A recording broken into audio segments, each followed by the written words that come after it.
Sa isang social media post na idinulog sa resibo, nagrereklamo ang isang concerned citizen tungkol sa isang babae na pagala-gala sa kanilang barangay. Sa isang closed-circuit television o CCTV footage, kitang-kitang nilapitan ng babae ang isang nakaparadang sasakyan para manalamin. Pero maya-maya lang, tila bigla na lang siyang nainis at hinampas ang side mirror ng kotse.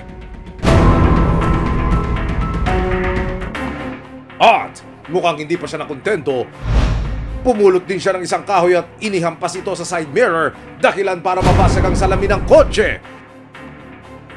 Ang pagkakalam nila nung una is parang magnanakaw ganun. Chinek nila sa CCTV nung umaga na. Nakita nila na binasag pala, sinadyang binasag. Sabi nila, i-post nyo nga para maging aware lang yung mga taga dito sa lugar namin. Una niyang ginalaw yung side mirror. And then, yan, hanggang sa naganap siya ng ipapalo niya hanggang sa masira yung side mirror. Bali, ito po yung kalso na ginamit niya. Tapos ito yung pinampokpok niya sa side mirror, napasag lahat yung salamin. Baka hindi lang naman po ganun ang mangyari. Hindi natin alam kung anong dapat niyang gawin sa atin. So, kaya nga hindi ko na nilagay dito yung sasakyan, baka mas grabe pa yung gagawin niya. Babaeng nanggugulo raw sa iba't ibang barangay sa Nueva Vizcaya, inaksyonan ng resibo. Sa pag-ikot namin, napag-alaman naming madalas ding maglagi sa public market ng bayan ng Solano ang babae. Kung minsan po, nagpumupunta siya dyan sa mga ukay-ukay, gano'n. Yung time po na nagwala po siya nung last time ay kuwan, marami siyang mga kinalat na mga paninda po dito. Ang traffic enforcer na si Edison, makailang beses na raw hinabol at muntik ng sakta ng babae.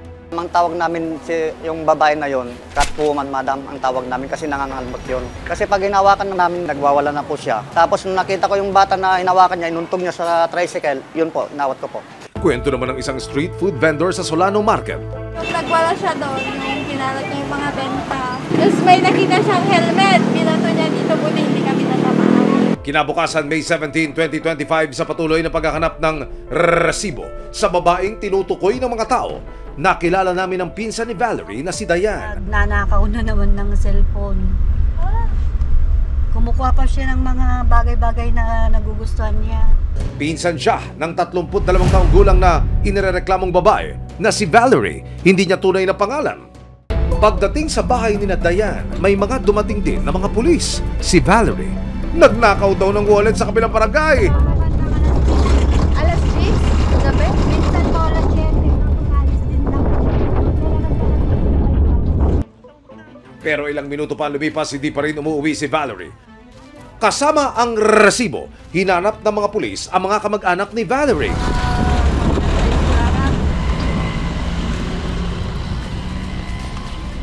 Matapos ang 2 araw na paghahanap, Andyan po. natunto na rin ng resibo ang inirereklamong babae. Sa isang sulok, natagpuan namin siyang nakaupo at kumakain. Mapapansin din na may mga sugat si Valerie sa kanyang kaliwang paa. Pag-uwi sa kanilang bahay, dito na ibinahagi ni Diane sa resibo na ang kanyang pinsan na si Valerie may karamdaman sa pag-iisip. Nung hindi pa siya ganun gaya ngayon, mabait po. Hindi po siya palalabas, nasa loob lang po ng bahay. Kasama niya po yung mama niya, yung iniwan na siya ng asawa niya. Tapos sumabay yung pagkakamatay ng mama niya. Maraming salamat sa panonood, mga kapuso.